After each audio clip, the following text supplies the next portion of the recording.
Hello friends, this is Akanksha Singh. Welcome yesterday by Atharv Singh. Friends, जैसा कि आपको इंतज़ार था कि टीजीटी पीजीटी की वैकेंसी कब आएगी, तो आपका इंतज़ार ख़त्म हो गया है। टीजीटी पीजीटी की वैकेंसी आ गई है और अब आपको पढ़ने की ज़रूरत है। आप मेरे वीडियो को फॉलो कीजिए, मेरे चैनल को फॉलो कीजिए, मुझे फेसबुक पे फॉलो कीजिए। मैं लिटरेरी टर्म के ऑब्जेक्टिव क्वेश्चन फेसबुक पे अपलोड कर रही हूँ, आप उसको फॉलो कीजिए। बहुत से ऐसे यूट्यूबर हैं कि जो बहुत लॉन्ग टाइम से यूट्यूब पे टीचिंग कर रहे हैं, आप उनके वीडियो को फॉलो कीजिए और बुक्स ले लीजिए, उससे अपनी पढ़ाई कीजिए। बट पढ़ाई शुरू कर दीजिए आप। और पढ़ना बहुत ज़रूरी है, पढ़ेंगे तो ज़रूर सफल होंगे, मेहनत करेंगे तो ज़रूर सफल होंगे आप। तो आई होप फ्रेंड्स, आप अपनी पढ़ाई शुरू करेंगे और मन लगा करके पढ़ेंगे। तो आज फ्रेंड्स हम लोग विलियम वर्ड्सवर्थ के 36 क्वेश्चंस से स्टार्ट करेंगे, 70 क्वेश्चंस तक कवर करेंगे। इसके पहले 35 क्वेश्चंस तक हम लोग कवर किए थे। फ्रेंड्स, जैसा कि मैं भी सोचती हूँ कि डेली वीडियो अपलोड करूँ ताकि आपको काफ़ी बेनिफिट हो, बट फ्रेंड्स थोड़ी सी प्रॉब्लम है। मैं यही कोशिश कर रही हूँ कि आपको डेली प्रैक्टिस दूँ और विलियम वर्ड्सवर्थ 500 क्वेश्चंस मैं आपको दूंगी ही, ताकि आपको कुछ तो उसका बेनिफिट मिले ही, और होगा भी ज़रूर, बेनिफिट आपको होगा। तो चलिए फ्रेंड्स, बिना देरी किए हुए वीडियो स्टार्ट करते हैं और अपने क्वेश्चंस की तरफ चलते हैं। In which language was the solitary girl singing? जो सॉलिटरी गर्ल थी, जो गाना गा रही थी, वो किस लैंग्वेज में गा रही थी? तो उसका करेक्ट आंसर आपको बताना है। तो उसका करेक्ट आंसर है ए, गर्ल में गा रही थी। फ्रेंड्स, कॉपी पेन लेकर के बैठ जाइए, जो इम्पोर्टेंट क्वेश्चन है उसको नोट किया कीजिए आप लोग, ताकि आप जब उसको 2-3 दिन के बाद जब आप प्रैक्टिस करें, उसका रिवीजन करें, तो आपको बहुत अच्छे से तैयार हो जाए। नोट्स बनाना बहुत ज़रूरी होता है। तो चलिए 37 क्वेश्चन को देखते हैं। Which lines form a part of nature never did betray the heart? ये किस पोएम की लाइन है? ये आपको बताना है कि नेचर जो है कभी ख़त्म नहीं होती है और वो उनसे बहुत प्यार करती है, जो नेचर से प्यार करते हैं। तो ये किस पोएम की लाइन है? तो ये टिंटन एबी है। इसको विलियम वर्ड्सवर्थ ने लिखा है। फ्रेंड्स, ये पोएम मैं पढ़ा दी हूँ, आप उसको जा कर के देख लीजिएगा। से next question, the true commencement of Wordsworth poetic career was from? ये टीजीटी 2004 में पूछा था कि जो विलियम वर्ड्सवर्थ का पोएटिक कैरियर था वह सच में क्या है, मतलब वो कब शुरू हुआ था? तो यही है उनका, सी है 1797 98, यही में इनका कैरियर जो है शुरू होता है। 98 में इनका लिरिकल बल्लड आया था, वो तो आपको पता ही है। से next question, excursion 1814 marks beginning of? TGT 2004 में पूछा था। तो इसका करेक्ट आंसर आपको बताना है। तो इसका करेक्ट आंसर है ए। इसका करेक्ट आंसर ए है। Nature growing sensibility natural phenomena इसका करेक्ट आंसर है। Wordsworth wrote the prelude in books? William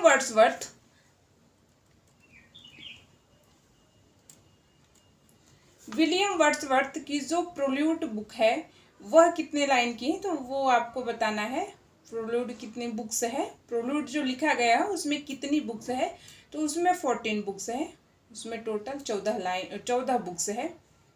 ये क्वेश्चन हो गया है, 2-3 बार शायद हो गया है गाइस, आप उसको केयर कीजिएगा। To whom Wordsworth autobiographical poem prelude address? जो इनकी वर्ड्सवर्थ की पोएम प्रोल्यूड है वो एक ऑटोबायोग्राफिकल है। ये भी अपने आप में क्वेश्चन ही है, आप इसको ध्यान दीजिए। ये एक ऑटोबायोग्राफिकल पोएम है विलियम वर्ड्सवर्थ की। तो वो किसको एड्रेस किए हैं, ये आपको बताना है कि विलियम वर्ड्सवर्थ की जो प्रोल्यूड पोएम ऑटोबायोग्राफिकल है वो किसको एड्रेस करते हैं? तो इसका करेक्ट आंसर आपको बताना है। तो इसका करेक्ट आंसर है बी। कोलरिज इनका इसका करेक्ट आंसर है। See next question, choose the correct option. Little we see in nature that और the above line has been quoted from. ये जो है इसका करेक्ट आंसर ऑप्शन आपको चूज करना है इसमें कि ये कोटेशन किस पोयम का है, तो आपको बताना है। तो इसका करेक्ट आंसर है B, the world is too much. Little we see nature that our, जो हम नेचर को बहुत ही कम देखते हैं, इसका हिंदी यही है। तो ये किसका है, the world is too much. इसका करेक्ट आंसर बी है। से next question friends, who among the following has written they paid well. तो इसका करेक्ट आंसर आपको बताना है। 43 का करेक्ट आंसर है वर्ड्सवर्थ। 1 second, Wordsworth. फ्रेंड्स आप नोट्स करते चलिए। Wordsworth has expressed his views on transmigration of the soul in poem. 44 का करेक्ट आंसर बताना है। इसका करेक्ट आंसर है D, ode on intimation of immortality. Wordsworth has expressed his views और transmigration of soul in the poem. जो इस poem के जो आत्मा के बदलाव है, इस पोयम का जो आत्मा का बदलाव है, ट्रांसमिग्रेशन ऑफ सोल है, जो इसके आत्मा का बदलाव है, तो ये किस पोयम का है इसको आपको बताना है। तो इसका करेक्ट आंसर है डी। ये पोयम भी मैंने पढ़ा दिया है गाइस, आप उसको देख लीजिएगा।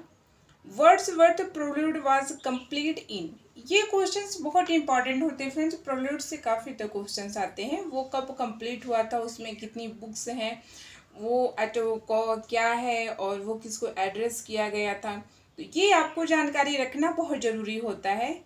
तो ये जो प्रोल्यूड है 45 का करेक्ट आंसर आपको बताना है। तो 45 का करेक्ट आंसर ये है। 1850 में इसको जो है कंप्लीट किया गया था। और फ्रेंड्स इसके बारे में कई भी क्वेश्चन है। अभी आपने देखा है कि ये प्रोल्यूड ऑटोबायोग्राफिकल है और किसको एड्रेस किया गया है, कोल्ड्रिज को एड्रेस किया गया है। ठीक है, तो ऐसे आप जानकारी रखेंगे तो आप बहुत अच्छी जानकारी ले लेंगे। तो देखते हैं आगे। Resolution and independence act 02 was originally called.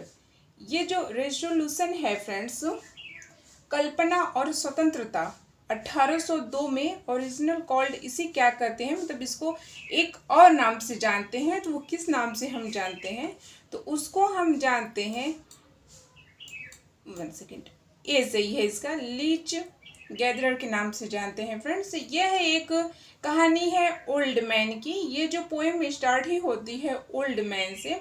वह बहुत बूढ़ा आदमी रहता है, बहुत ज़्यादा बूढ़ा आदमी रहता है। वो क्या करता है, वो तालाब के पास जाकर के जोंक को बटोरता है और वो उन्हीं को मार्केट में बेचता है, और जो उसको बेचता है उसी से जो उसको पैसा मिलता है उसी से उसके घर का खान खर्चा सब चलता है। इस पोएम के यही स्टार्टिंग है इस पोएम की। इस पोएम को हम पढ़ेंगे।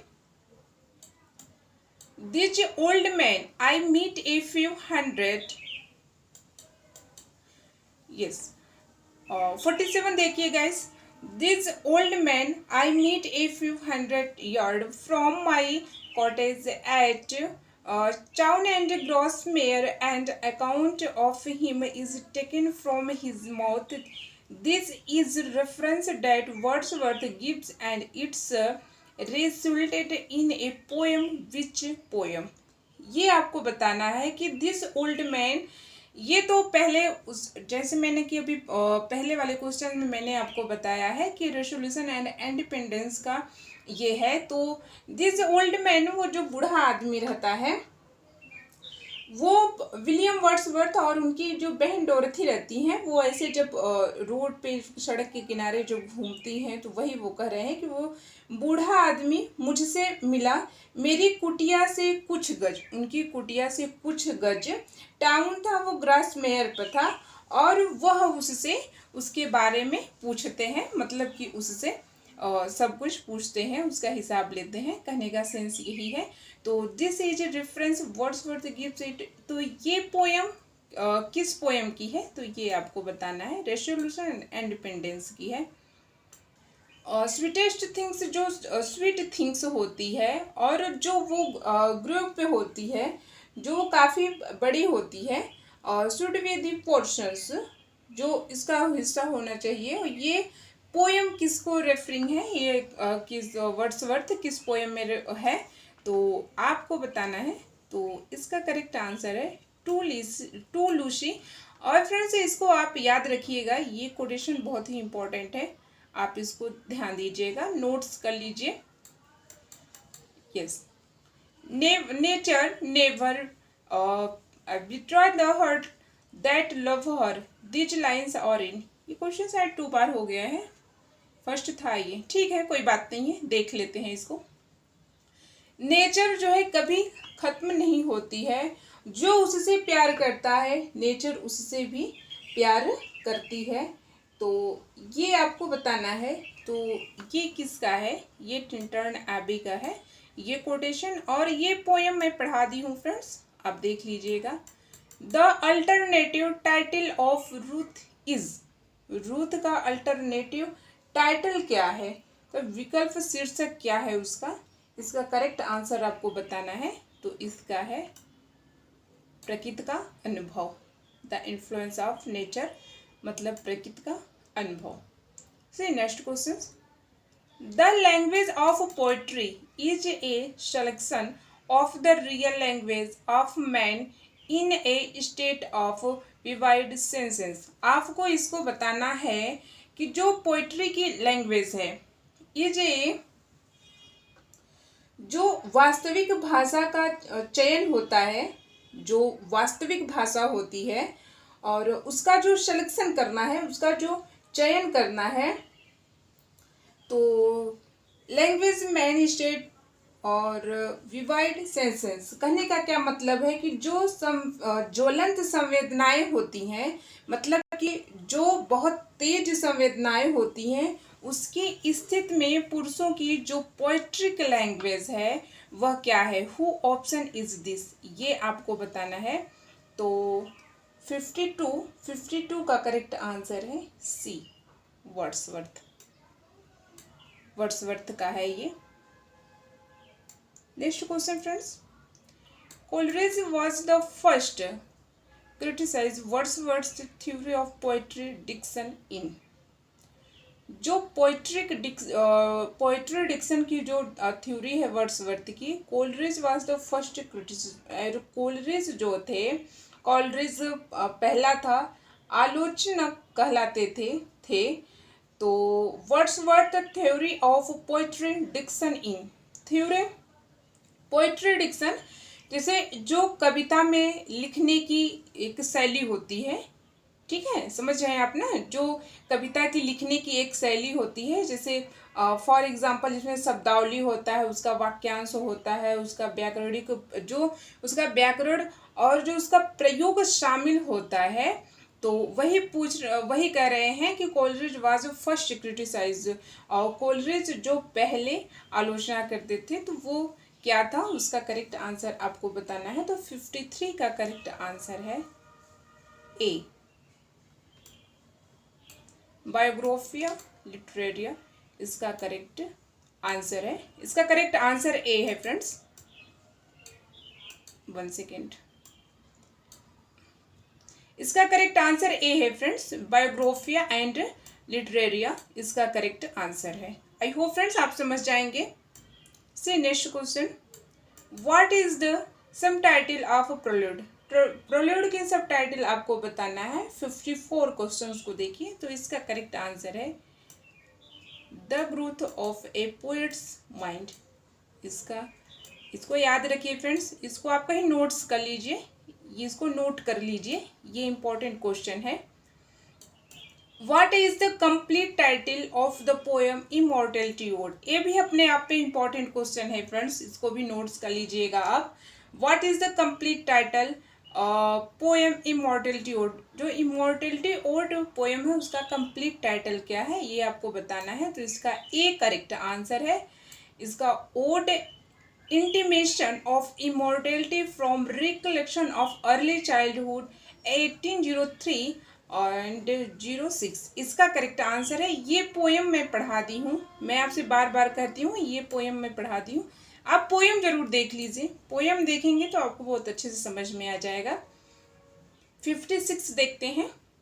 इन which poem Wordsworth calls a child best philosopher might prospect share placed, इसका करेक्ट आंसर आपको बताना है कि विच कौन सा पोएम वर्ड्सवर्थ के काल से कहलाया एक child best philosopher. Best philosopher का मतलब होता है सर्वश्रेष्ठ दार्शनिक, माइट प्रोस्पेक्ट का होता है पराक्रमी नवी, और शेयर ब्लेस्ड है। तो इसका करेक्ट आंसर आपको बताना है, तो इसका करेक्ट आंसर है B. Intimation of immortality ode जो इनकी इमॉर्टलिटी जो इनकी पोएम है उसी में ये child best philosopher might prospect share blessed कहलाए।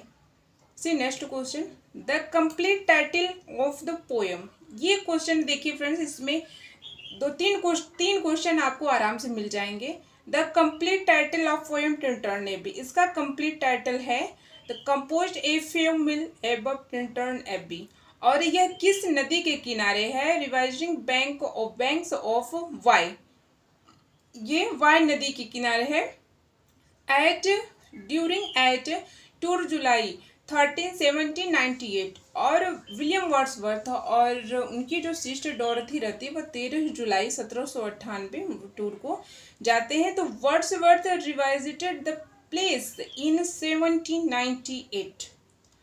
अब जो वर्ड्सवर्थ थे उस जगह को फिर देखे, ध्यान दीजिएगा फ्रेंड्स, उस जगह को फिर देखे। When did he visit Tintern Abbey first, जो टिंटर्न एबी वो पहली बार गए थे, वो कब गए थे? कहने का सेंस यही है कि वो टिंटर्न एबी पहली बार कब गए थे। ये तो दूसरी बार जाके 1798 में उसको देखते हैं ना, तो वो आपको ये बताना है कि टिंटर्न एबी वो फर्स्ट बार कब गए थे। तो इसका करेक्ट आंसर ए है। 1793 गए थे और फिर 5 साल के बाद फिर जाते हैं घूमने के लिए। अब इस पोएम को देख लीजिएगा, पढ़ा दिए हैं। The sea that, yes, the sea that where's her bosom to the moon, these lines is in, ये किस लाइन है, किस पोएम की लाइन्स है ये आपको बताना है। 58 ये है the world is too much with us, the world is too much, ये वर्ल्ड है फ्रेंड्स, ये मिस्टेक हो गया है, ये वर्ल्ड है, yes, the world is too much with us की है।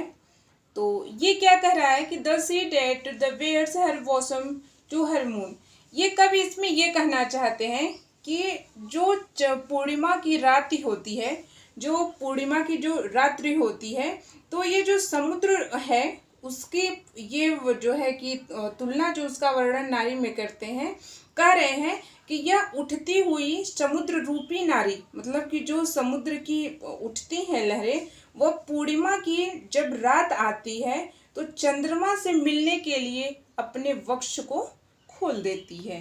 तो ये किस पोएम की लाइन है? तो the world is too much with us की है। 59 देखते हैं। We are pressed we heavy laws, where does these line appear, ये किस लाइन का है ये आपको बताना है। ये कह रहे हैं कभी, ये तो पहले देख लेते हैं फ्रेंड्स, इसका करेक्ट आंसर ए है द फाउंटेन। कभी यही कह रहे हैं कि we are pressed by heavy laws, जो हम मानव होते हैं, जो ये मानव प्राणी है, वह सदैव ही, वह हमेशा इच्छाओं के भारी नियमों में दबे रहते हैं। जो उनकी इच्छाएं हैं, के नियम है, उसमें वो हमेशा दबे रहते हैं। तो ये किस पोएम की लाइन है? तो ये है the fountain. The first line of prelude is, first line क्या है प्रोल्यूड की? तो इसका करेक्ट आंसर आपको बताना है। तो इसका करेक्ट आंसर ए है, O there is blessing in this gentle breeze, इसका करेक्ट आंसर है। और आप इसको याद रखिएगा, द प्रोल्यूड की फर्स्ट लाइन है।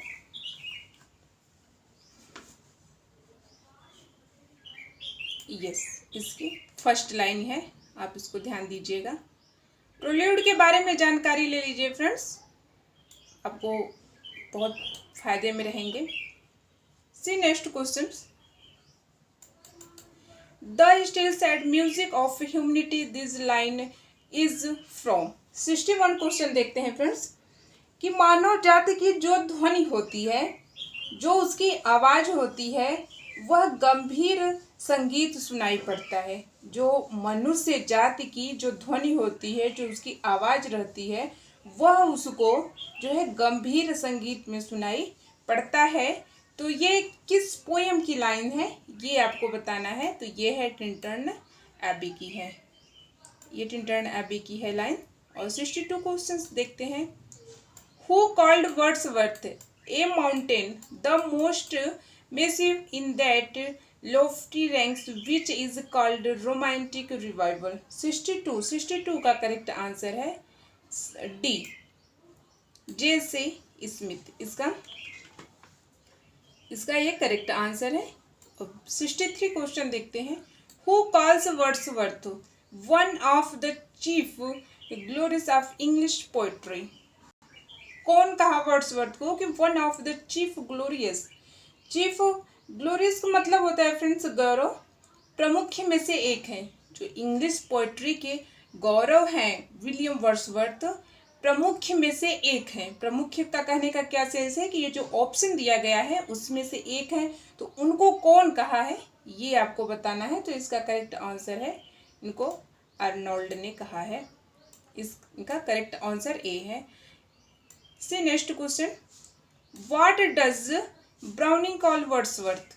ब्राउनिंग वर्ड्सवर्थ को क्या कहें, ये आपको बताना है। 64 का करेक्ट आंसर है ए लॉस्ट लीडर।